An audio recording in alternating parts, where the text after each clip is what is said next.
Welcome students in e-lecture of Select Readings for second year, chapter 6. Culture Shock by Bob Weinstein from the Boston Globe. Saying Tamara Blackmore experienced culture shock when she arrived here last September is an understatement. It was more like culture trauma for these adventurous students who left Melbourne's Monash University to spend her junior year at Boston College, BC. Blackmore, 20, was joined at BC by 50 other exchange students from around the world. Like the thousands of exchange students who enroll in American colleges each year, Blackmore discovered firsthand there is a sea of differences between reading about and experiencing America firsthand. She lived the difference as soon as she sped off the plane. As soon as she landed in Boston, Blackmore could feel the tension in the air. She was about to taste a lifestyle far more hectic than the one she left. Driving in Boston is crazy, says Blackmore. It took me a while to get used to the roads and driving style here. I was always afraid someone was going to hit me. It was particularly tricky since the steering wheel was on the wrong side of the car. In Australia, it's on the right side.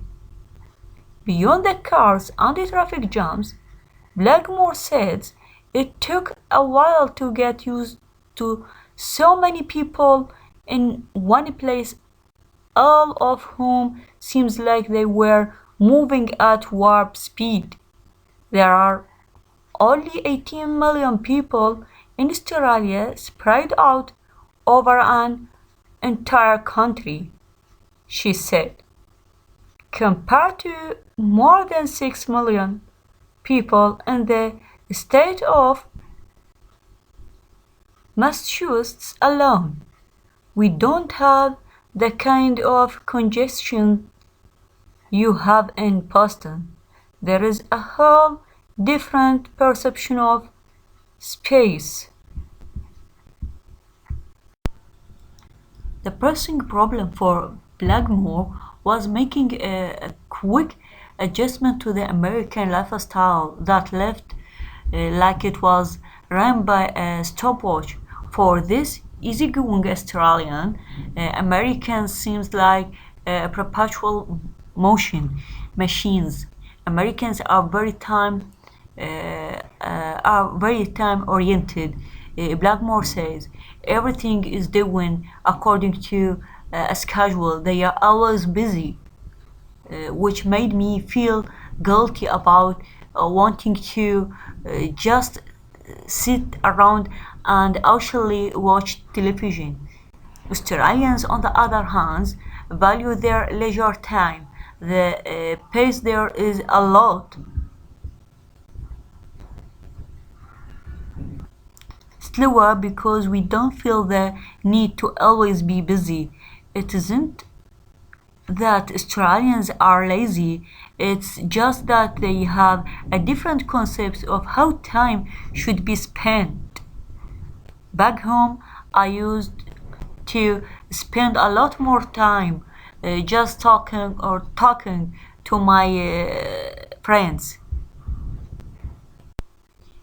It didn't take long for Blackmore to adjust to American rhythms. I left the pressure to work harder and do more because everyone was running around doing so much, she says. She says, when BC students weren't huddled over books, Blackmore found it odd that they were compulsively jogging, running, baking, or doing aerobics in order to be thin, or compared to whom the girls here are very skinny, she says. Before I got here, I heard a lot of stories about the pressure to be thin and that many young American women have eating disorders. I would go out with a friend and just tuck into a good meal and have a good time, whereas an American girl would pick at her food. But it's BC's laid-back and friendly learning environment that sets it apart from her Melbourne college experience. Generally speaking, learning facilities are a lot better in Boston, she says. In Australia, students and teachers have little contact outside the classroom. It's a formal and a depersonalized relationship. Class is a place you go for a few hours every day and then go home. Your social life and school life are separate. It's just the opposite at BC. According to Blackmore, BC students and faculty are like one big happy family, she says.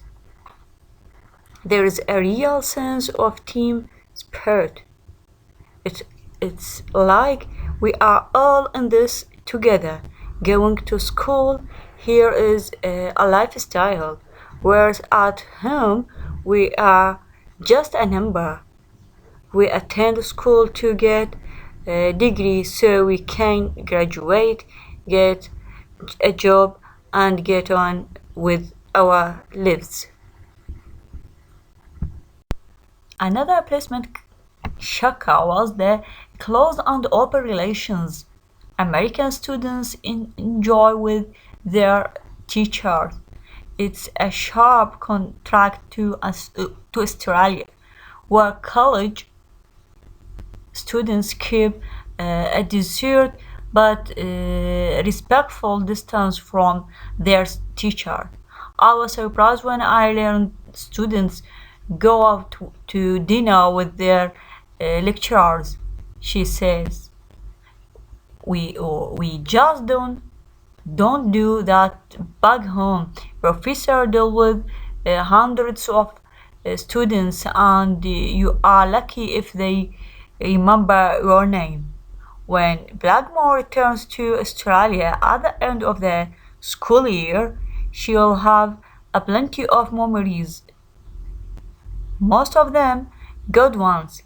BC, like most American colleges, has gone out of its way to create a memorable experience for Blackmore and its other exchange students. After finishing our reading for this passage, I'd like to explain it. This passage about Australian girl called Tamara Blackmore, she talks about her experience in Boston College when she was a student. She said there were a sea of differences between colleges. She clarified that from these points: number one, driving and traffic. She said people in Boston moving at warp speed and the steering wheel was on the wrong side of the car. In Australia, it's on the right. Number two, the pace of life, or the pace of life. The pressing problem for Blackmore was making a quick adjustment to the American lifestyle that left like it was run by a stopwatch. Everything in America is done according to a schedule. They are always busy. Australians, on the other hand, value their leisure time. It's not that Australians are lazy. It's just that they have a different concept of how time should be spent. Back home, I used to spend a lot more time just talking to my friends. Number three, university culture. In BC or BC students and faculty are like one big happy family. There is real sense of team spirit. Another placement shocker was the close and open relationship American students join with their teacher. It's a sharp contrast to Australia, where college students keep a desired but respectful distance from their teachers. She said, I was surprised when I learned students go out to dinner with their lecturers.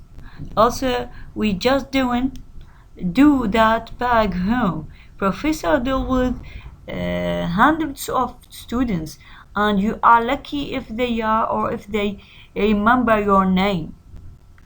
At the end, Blackmore when returns to Australia at the end of the school year, she have plenty of memories, most of them good ones.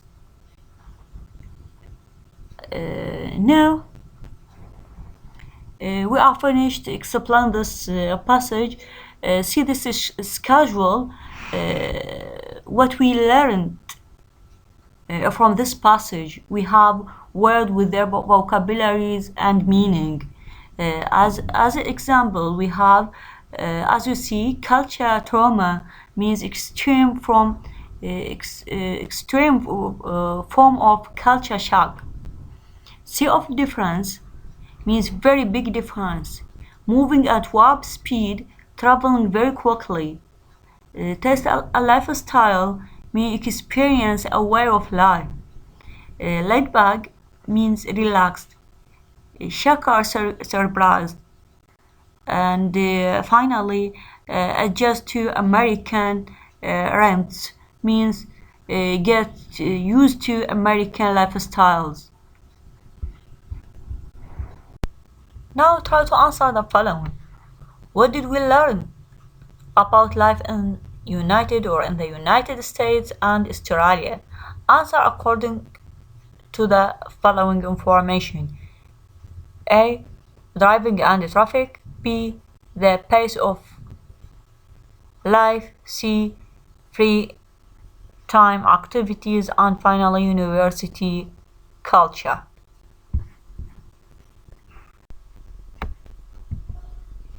Now we reached to the end of our lecture.